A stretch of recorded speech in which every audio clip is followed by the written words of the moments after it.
Well, life is full of things to worry about, and another survey has come out showing that retirees are afraid of running out of money more than anything else. Now, that's not unfounded fear, and it's a real possibility if you haven't planned properly. My guest is Jim Artman in Pittsburgh, Pennsylvania. Now, Jim, part of this fear seems to relate to longevity risk. Talk about that. Thanks for having me on today. So longevity risk plays a part because people are living longer than they ever have. So the average life expectancy has gone, from in the 60s and 70s to now up into the 80s. So people are having to make sure that their money lasts and they don't run out of it.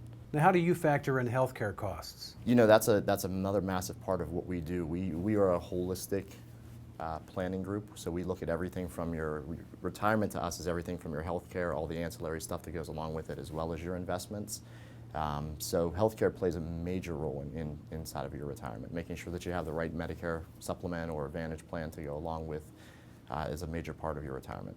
Now, interest rates are at historic lows. That's no surprise. The traditional safe money options like bonds and CDs don't really work well right now. What are some of the other alternatives? The alternative that we look at a lot are what are called fixed indexed annuities. What they are is they're an annuity contract that is tied to the market, gets the gains of the market without any of the losses, but a lot of them have built-in income riders that you can take an income on yourself or a joint income if you're married, and you can make sure that you don't outlive that.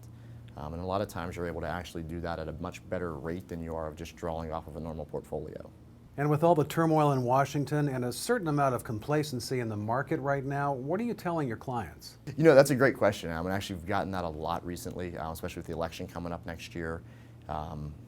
Market's at an all-time high, so it's bound to probably turn and go down at some point here in the future. So, I tell them that, let's take a look at other alternatives out there. We're not going to take on any unnecessary risk when it comes to your portfolio, and let's put it in a spot where it's going to be able to produce for you in the future. My guest has been Jim Artman in Pittsburgh, Pennsylvania. Thanks for watching Retirement News Online.